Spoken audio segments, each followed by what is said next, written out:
தமிழ் வீட்டில் இருக்க எல்லா வேலையும் செஞ்சிகிட்டே இருக்காங்க. அப்படியே பார்க்குறாரு சேது. என்ன இவ எல்லா வேலையும் பண்ணிகிட்டே இருக்கா, இங்கே இருக்க மிக்ஸி கிரைண்டர் எல்லாத்தையும் இவ யூஸ் பண்ணணுமே அப்படின்னு சொல்லிட்டு அப்படியே அமைதியாக பார்த்துட்ருக்காரு. அங்கேருந்து போகிறாங்க. வீட்டில் இருக்க எல்லா துணியும் எடுக்கிறாங்க. எடுத்துகிட்டு அப்படியே வராங்க. சரி துவைக்கலாம் அப்படின்னு சொல்லிட்டு அப்படியே பார்க்குறாரு சேது. ஏய் நில்லு, எங்கே போகிற நீ அப்படின்னு கேட்குறாரு. நானா இந்த துணியெல்லாம் துவைக்கிறதுக்காக போகிறேன் அப்படின்னு தமிழ் சொல்கிறாங்க. இங்கே பாரு, நல்லா சுற்றி திரும்பி பாரு அப்படின்னு சொல்கிறாரு. அப்படியே திரும்பி பார்க்குறாங்க. அங்கே வாஷிங் மிஷின் எல்லாமே இருக்குல்ல, இங்கே இருக்க எல்லா பொருளும் நீ யூஸ் பண்ணணும் அப்படின்னு சொல்கிறாரு. அப்படியே பார்க்குறாங்க தமிழ். அதெல்லாம் எனக்கு வேண்டாம், நான் பின்னாடி கல் இருக்குது, நான் அங்கேயே போய் துணி துவைச்சிக்கிறேன் அப்படின்னு சொல்கிறாங்க. ஏய் என்ன பேசிகிட்டு இருக்க, நல்லா தெரிஞ்சுக்கோ, இது எல்லாம் ஒன்று உனக்கு சும்மா ஒன்று நான் கொடுக்கல, அங்கே திரும்பி பாரு, மேலே என்ன எழுதியிருக்கன்னு நீ பாரு அப்படின்னு சொல்கிறாரு. அப்படியே பார்க்குறாங்க. பார்த்தா எல்லாத்துக்குமே வாடகை இவ்வளோ 200 100 எல்லாமே ஒட்டியிருக்காரு. அப்படியே பார்க்குறாங்க தமிழ். இங்கே பாரு, ஒரு மாதம் ஃபுல்லாக வாஷிங் மிஷின் யூஸ் பண்ணால் 200 கொடுக்கணும். அந்தந்த பொருளுக்கு எவ்வளோ அமௌண்ட்டு தரணும்னு நான் எழுதியிருக்கேன்.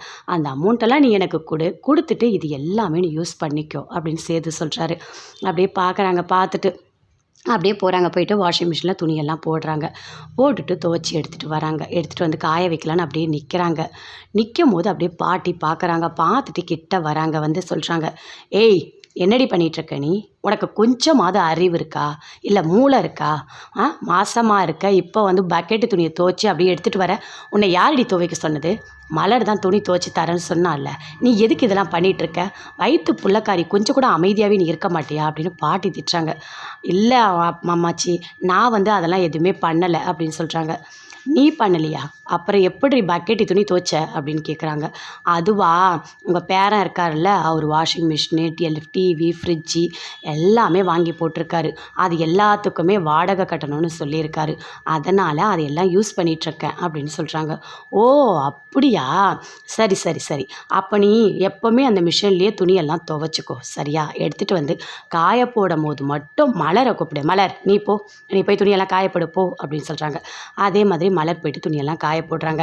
இங்கே பாருடி, டெய்லி அந்த வாஷிங் மிஷின்லேயே துணி துவை, ஆனால் காய போட நீ மலரை தான் கூப்பிடணும் சரியா? தனியாக நீ எந்த வேலையுமே செய்யக்கூடாது, புரியுதா அப்படின்னு சொல்கிறாங்க. சரிங்க அம்மாச்சி அப்படின்னு சொல்லிட்டு அப்படியே உள்ளே போகிறாங்க. உள்ளே போனோடனே சுற்றி பார்க்குறாரு. ஆமாம், இவ என்னென்ன பொருளை யூஸ் பண்ணியிருக்கா பார்க்கலாமா அப்படின்னு சொல்லிட்டு சுற்றி பார்க்குறாரு. துணி துவைச்சிருக்கா, ஓகே. மிக்ஸி யூஸ் பண்ணியிருக்காளான்னு பார்க்குறாரு. மிக்ஸியை கூட யூஸ் பண்ணியிருக்கா, பரவாயில்லை. இவ எல்லாத்தையும் யூஸ் பண்ண ஆரம்பிச்சிட்டா, இனிமேல் சூப்பர் தான், இனிமேல் அவள் கஷ்டப்பட மாட்டா அப்படின்னு சொல்லிட்டு அப்படியே பார்த்துட்ருக்காரு. அப்படியே வராங்க தமிழ். வந்த உடனே அப்படியே பார்க்குறாங்க. இங்கே பாரு, நல்லா தெரிஞ்சுக்கோ, அப்படி சொகுசாக எல்லாத்தையும் யூஸ் பண்ணலாம் நீ நினச்சிக்காத, எல்லாத்துக்குமே நீ வாடகை கட்டணும், புரியுதா? மாதமான எனக்கு காசு கரெக்டாக வந்துடணும் அப்படின்னு சேது சொல்கிறாரு.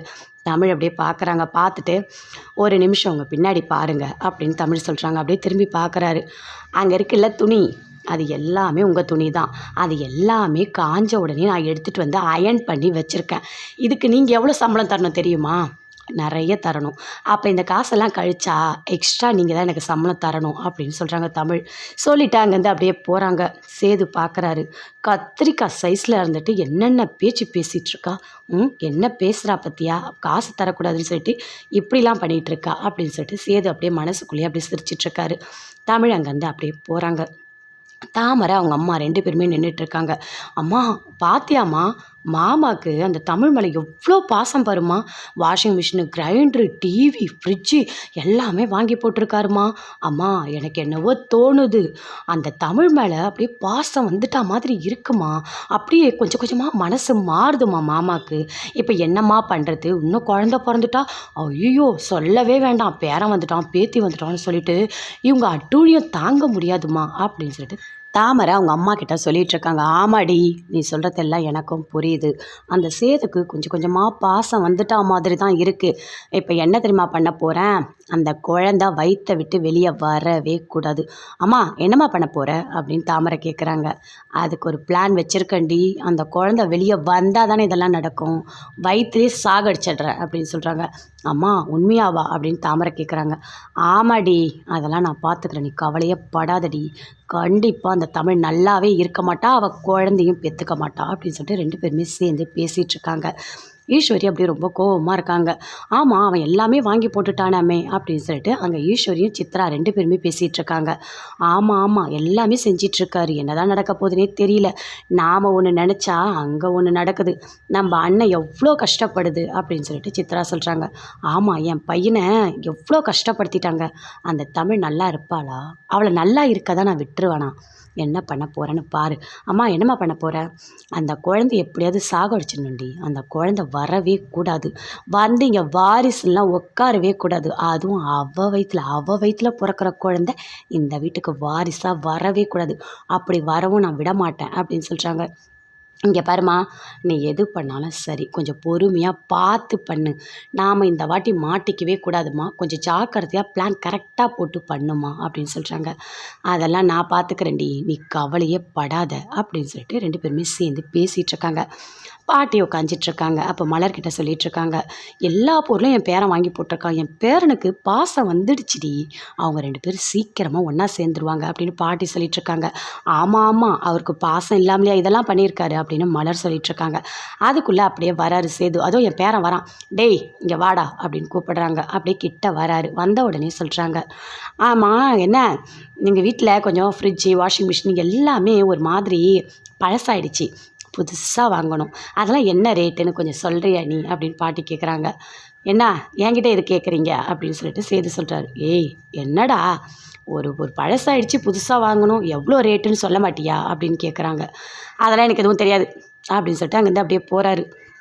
என்ன இவன் இப்படி இருக்கான், அந்த பொருளோட விலையை கூட கேட்டால் கூட இவ்வளோ கோவப்படுறான். ஒரு வேளை அவன் வீட்டுக்கு வாங்கினது எனக்கு தெரிஞ்சிருச்சுன்னு நினச்சிட்டானோ, நான் ஏதாவது பேசுகிறேன்னு சொல்லிட்டு அங்கேருந்து போயிட்டான் அப்படின்னு சொல்லிட்டு பாட்டி சொல்லிகிட்ருக்காங்க. சரி விடுங்க, ஏதோ ஒன்று, அவங்க 2 பேர் சந்தோஷமாக இருந்தால் போதும், 2 பேருக்குள்ளே எந்த கோவமும் இல்லாமல் வாழ்ந்தால் போதும் அப்படின்னு சொல்லிட்டு மலர் பாட்டி 2 பேருமே சேர்ந்து பேசிகிட்ருக்காங்க. அப்போ பாட்டி அப்படியே யோசிச்சுட்டே இருக்காங்க. ரெட்டை குழந்தை பிறக்க போகுது, எப்படியாவது என் பேரனையும் பேத்தியும் ஒன்றா சேர்த்துருவேன், 2 பேரும் சேர்ந்து கண்டிப்பாக நல்லா வாழணும், நான் வாழ வைப்பேன் அப்படின்னு சொல்லிட்டு அப்படி யோசிச்சுட்டே இருக்காங்க. அங்கேருந்து அப்படியே வராங்க. சாவித்திரி வந்து பார்க்குறாங்க. என்னம்மா எப்போ பார்த்தாலும் தனியாக உட்காந்து ஏதாவது ஒரு யோசிச்சுட்டே இருக்க அப்படின்னு கேட்குறாங்க. ஏய் உனக்கு என்னடி பிரச்சனை? நான் யோசிக்கிறேன், உனக்கு என்ன பிரச்சனை அப்படின்னு கேட்குறாங்க. போடி போய் வேலை இருந்தால் போய் பாரு, எப்போ பார்த்தாலும் என்கிட்டயே வந்துட்டுருப்பேன். வயசானவ, எனக்கு நிறைய இருக்கும், நான் ஏதோ ஒரு விஷயத்தை யோசிச்சுட்ருப்பேன். உனக்கு வீட்டில் நிறைய வேலை இருக்குல்ல, போய் பாரு, எப்போ பார்த்தாலும் என்ன கவனிக்கிறதே உனக்கு வேலையாக இருக்குமா அப்படின்னு பாட்டி அப்படி திட்டுறாங்க. மா என்னம்மா கேட்டேன், சும்மா ஏதோ யோசிச்சுட்ருக்கான்னு கேட்டால் இப்படி திட்டிகிட்ருக்க அப்படின்னு சொல்கிறாங்க சாவித்திரி. நீ போடி இங்கேருந்து அப்படின்னு சொல்கிறாங்க. அங்கேருந்து அப்படியே வராங்க. என்ன அம்மா இப்படி திட்டுறாங்க, ஐயோ ஒன்றுமே புரியலையே, எப்படியாவது இந்த தமிழ் சேது 2 பேரை சேர்த்து வைக்கலான்னு சொல்லிட்டு பிளான் போட்டுன்னு தானே இருக்க, அப்படி பிளான் போட்டு தானே சாகிற மாதிரி நடித்த. நல்லா தெரிஞ்சுக்குமா, இனிமேல் எந்த பிளான் போட்டாலும் நடக்கவே நடக்காது, அவள் வயிற்றில் இருக்க குழந்தைய நான் விடவே மாட்டேன் அப்படி